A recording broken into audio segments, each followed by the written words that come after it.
Hey guys, Shane here, Flight Simmer. Welcome to another episode of Test Drive. Now, if you haven't seen one of these before, this is where we take a scenery, an aircraft, a utility, or a plugin in all different types of flight simulators, and we'll take them for a spin around the block and see if they're a value for money. So if you're new to the channel, please hit that subscribe button to keep up with the weekly content. In this video today, we're going to do something a little bit different. We're going to check out VR in P3D like it is today in version 4.5.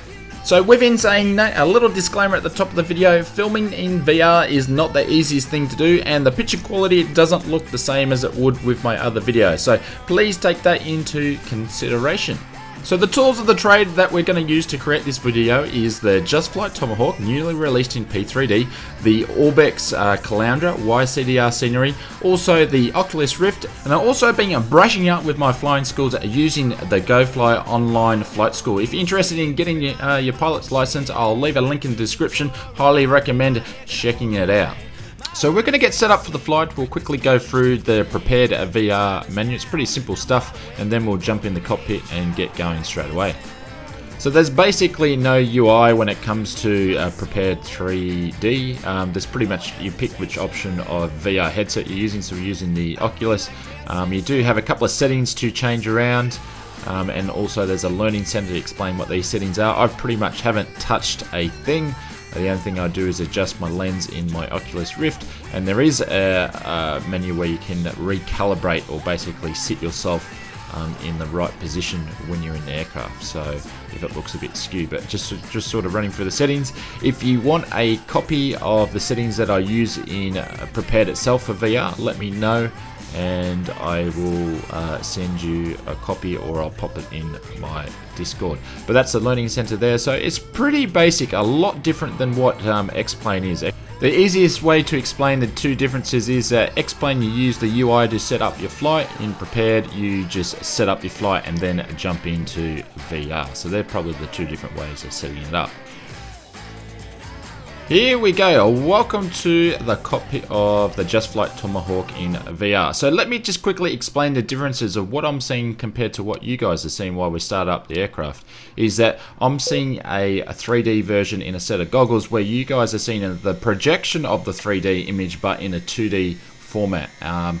The resolution, what you guys see, will be better than what I do, so I really have to lean in to read some of the gauges, and I guess that's the disadvantage with first generation VR headsets, is that I would say the only issue, or the only downfall, is that the resolution needs to be worked. Now there is newer headsets that are out there that I haven't tried or picked up that do have a higher resolution, but for GA aircraft it does enough for what you need it to do. So we're going to start up the aircraft very shortly here. We need to basically get the revs up to 800 for startup on the Tomahawk, so we just got a notch. There we go, just about 10. We're going to get that down to about 800 and wait for everything to warm up. And something else to mention that you may have seen is the white dot in the screen. That's basically the mouse, so that's what I use to navigate and turn things on within the cockpit, which is quite handy. I'm doing all that with the VR headset on. So everything is warmed up and the aircraft is configured. We're just going to check our left and we're going to check our right, make sure there is no aircraft around, and then we're going to drop the revs down, release the brake, and push forward. We're going to do our run up just before we enter the runway. I don't have any aircraft running in the sim for this airport for today's flight. So the gist of the flight is we're basically going to do 3 pattern flights. So 3 takeoffs, a landing, and 2 touch and goes. One thing to mention, I use a virtual flight rudder pedals, and when I'm not using VR, my current setup works quite well, but I find when I'm actually sitting in VR that the pedals are too soft. I feel that I have more control over the pedals when in VR. That's very interesting. So you might see the taxi sort of moving around the runway a little bit. That's because I find in VR my pedals are too soft.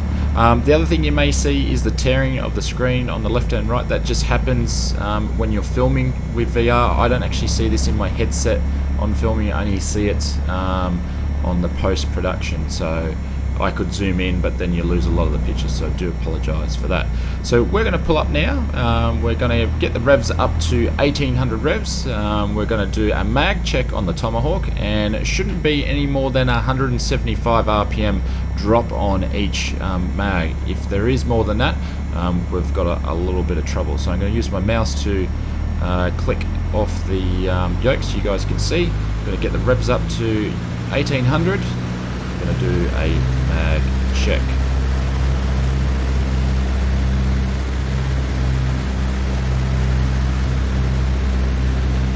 You can see a little bit drop there. Flick back the mag. We'll go to the left one.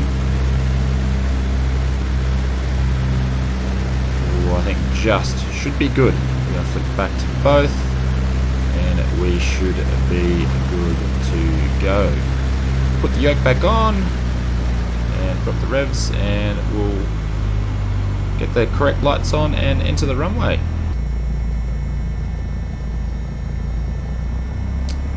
So we're going to enter the runway. We're all configured and are ready to go.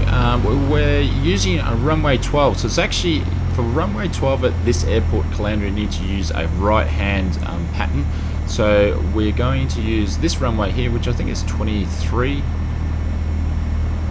from memory, and we're going to taxi down the right hand side of the runway. That way anybody that is coming off runway 12 and taxiing back will use the opposite right hand side to pass us. So just doing a surface check, making sure everything works.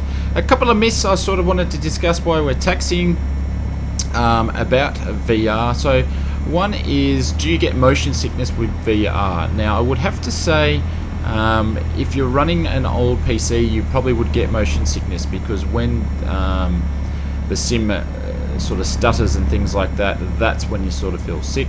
If you've got a reasonably new PC, you won't have a problem with it. I sort of felt a little bit wheezy the first couple of hours, and I felt tired after the first couple of usages of VR, but now I could have a headset on for hours and I'm fine. The more you use it, the better that you get with VR. Now the other thing is PC specs. You don't have to have a super computer to run it. Something that's reasonable spec in the last 3 or 4 years is quite suitable. So I'm just going to stop at these white markers here, because we're just checking to see if anybody's using it at runway 12, which doesn't seem to be, and then we are going to continue on and turn it right here. But all in all, when I was doing this flight with the headset on, it is super smooth. Now it looks quite jerky and not that great on the post-production when editing this video, but that's the way how VR, it doesn't film very well. But when I got the headset on during this whole flight, it is super smooth. Now the Tomahawk, basically we're going to take off with no flaps, and you'll see something interesting during the takeoff.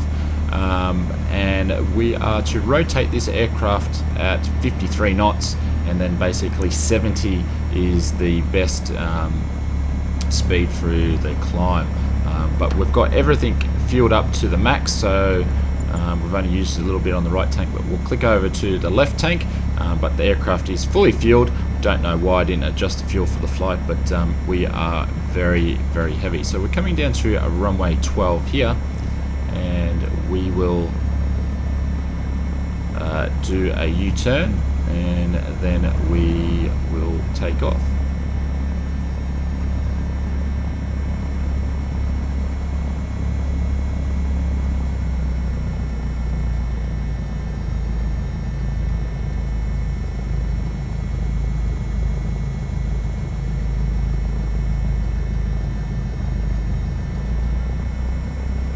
So we're going to line up on the center of the runway, runway 12. We're going to advance the throttle up just a little bit, and the aircraft should pull to the left, and then we're going to increase the throttle all the way to max, and then rotate, see if we can rotate at 53.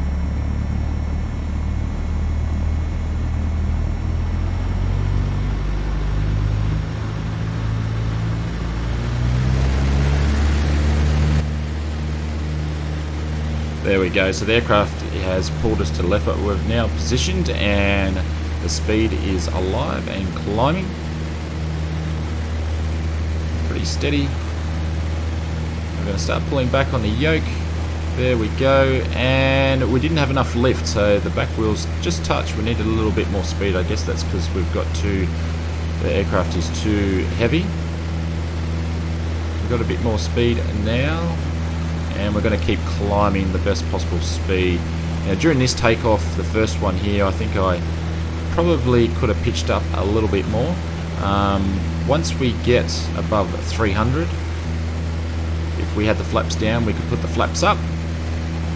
And we're going to keep climbing up to about 600 feet. Once we've got to 600 feet, we're going to begin our first right-hand turn. So I'm always going to keep looking around and checking for other aircraft while we're in the pattern here.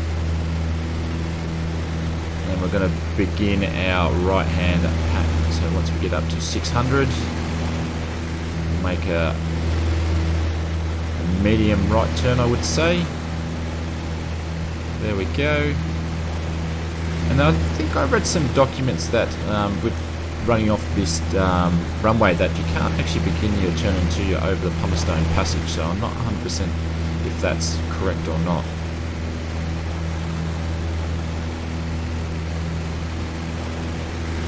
So we're nearly at 800 feet. I'm just looking behind me to see the runway, to see if it's in our 45, because once it's in our 45 we'll make our next right hand turn.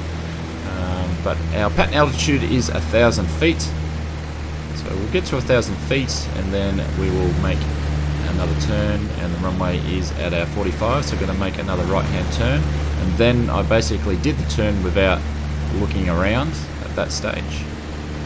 So I'm going to pretty much line up with a lake that I can see in the distance, and that's going to be my sort of mark is where I'm going to line up to. I'm going to try to make sure that when I'm looking at the airport, the more I look at it, if I don't line up with the lake, I tend to sort of steer towards the airport. So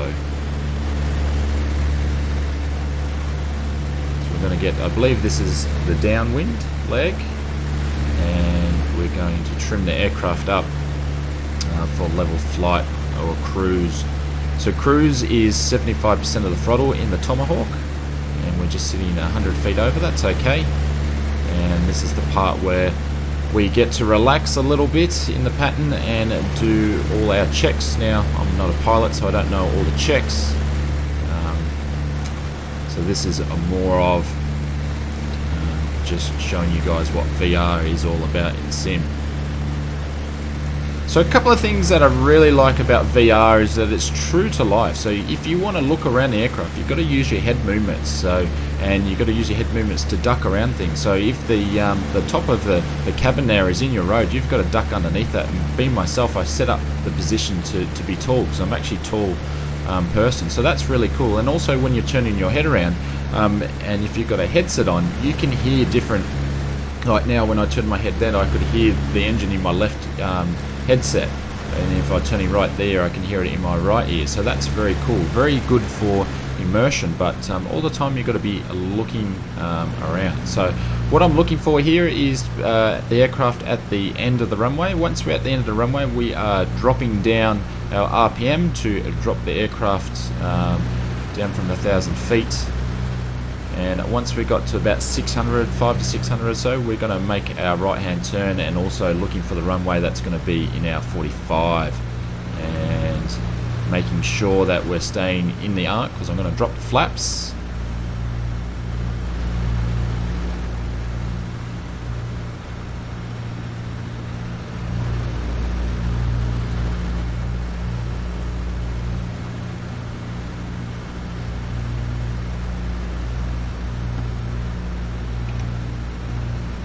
There we go, the first notch of flaps have dropped, and we're coming up to the race course in Caloundra, and we are going to make a right hand turn just before we get to the race course. See an airport there, and yep, we're going to do our right hand turn there. And just the little stutter there, that little stutter there, they're the stutters that can make you feel a bit nauseous in VR, but lucky it was only a little one. And right now I'm always looking at the runway, and also I'm going to be looking for oncoming traffic into the pattern, but there is no traffic, so I'm going to begin another right-hand turn to line up the runway. And I would have to say the biggest point that I need the most practice of, I think, is my rollout onto base on the runway, because I'm always off, just like here. So now we need to do a 45 in and then line up. So we're going to drop another notch of flaps once we're fully lined up. I don't want to play around with the flaps now while I'm still making turns, because it's very, very busy at the moment. There we go. We're going to notch of flaps there.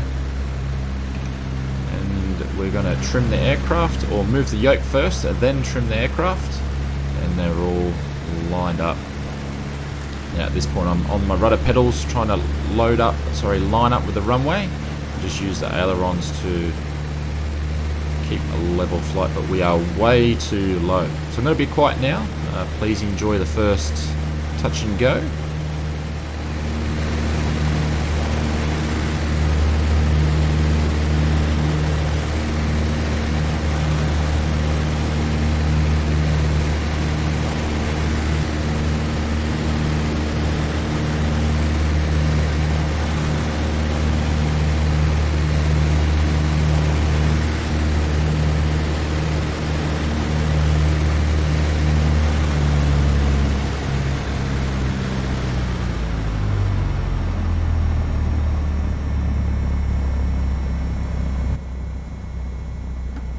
There we go. So we're going to put the flaps down to 1 notch, and we're going to full throttle.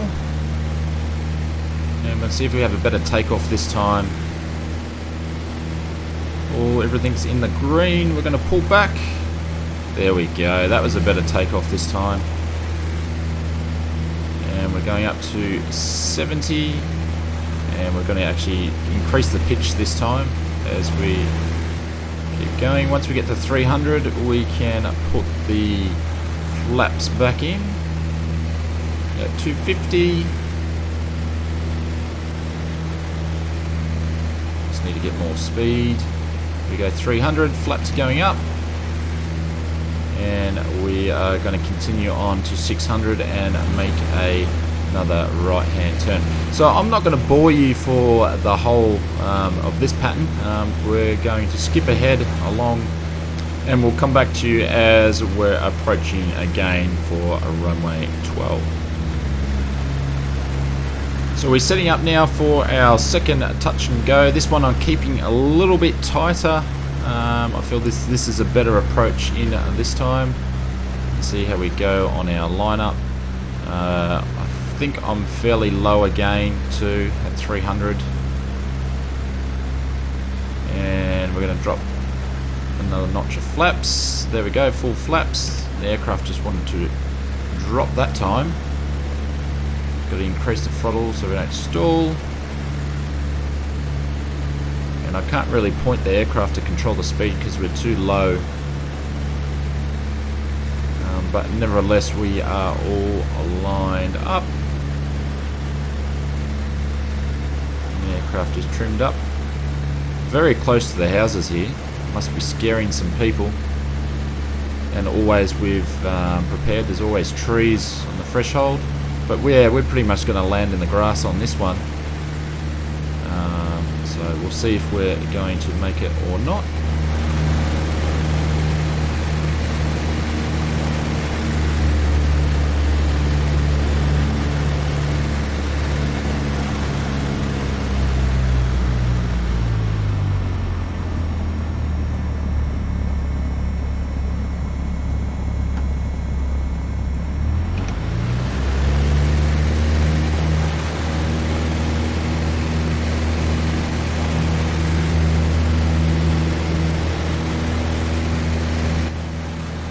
There we go, wheels are up, and we're going to make our way up to 300 again and put the flaps up. That time felt a lot better.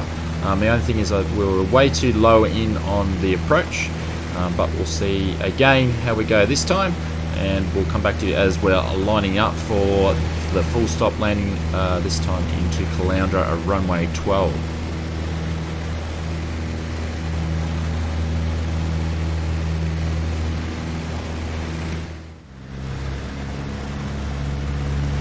Okay, so the airport is in sight. We're just about to make our right hand turn. Just check for any oncoming traffic for our full stop landing this time. And that's probably our best turn in, I would say. We got more altitude last time. I think we're at about 400 feet. Last time we were at 300. So we're going to drop the flaps to full. And we're probably maybe a little bit higher this time around. But once you drop those full flaps, geez, the aircraft sinks. You've got to apply a lot of extra throttle so we don't stall. I believe stalling speed on this aircraft is about 43 with full flaps. So we're fair way away from 43. Skimming over these houses again. But sort of having trouble keeping the aircraft lined up on the runway this time around.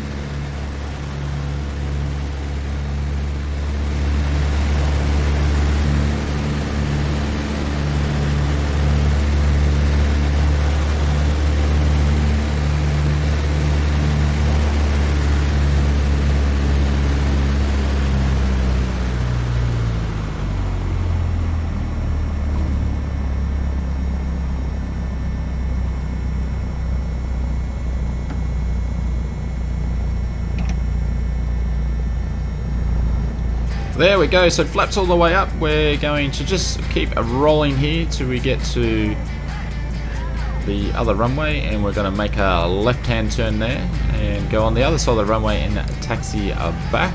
I do find with VR my landings are a lot smoother because you have that perception of height and depth with the VR goggles on.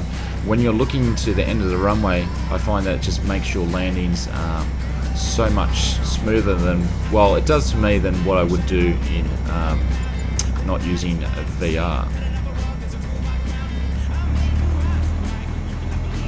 All in all, I think Prepared has come a long way in VR in the last few updates. It's a lot smoother than it has been in the past.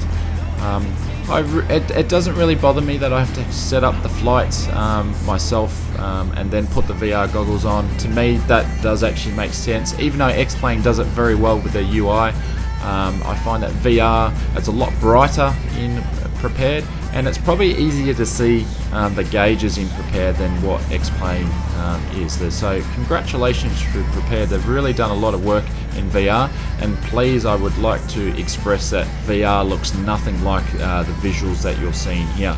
This is a third-party software that I need to use to film at VR, and it makes the footage very, very, very poor to what I'm actually seeing in my goggles. I've had a VR headset for nearly 2 years now, and enjoyed it so much I am looking at the second generation VR headsets that are out at the moment and upgrading to what I've got because I enjoy the experience so much. So we're going to make a left-hand turn here, and we are going to full stop and turn the engines off. So if you're looking to go that next level in flight sim, I would highly recommend taking a look at VR for X-Plane and Prepared. They are both fantastic, but I would ask a lot of questions for other simmers and see what they really think of their current headsets. So if you've got this far, you must like what you've seen in the video. Please hit that subscribe button for more weekly content. I'm going to put up just right now on the right hand side one of my other favorite videos, and click the button, and I will see you on that video.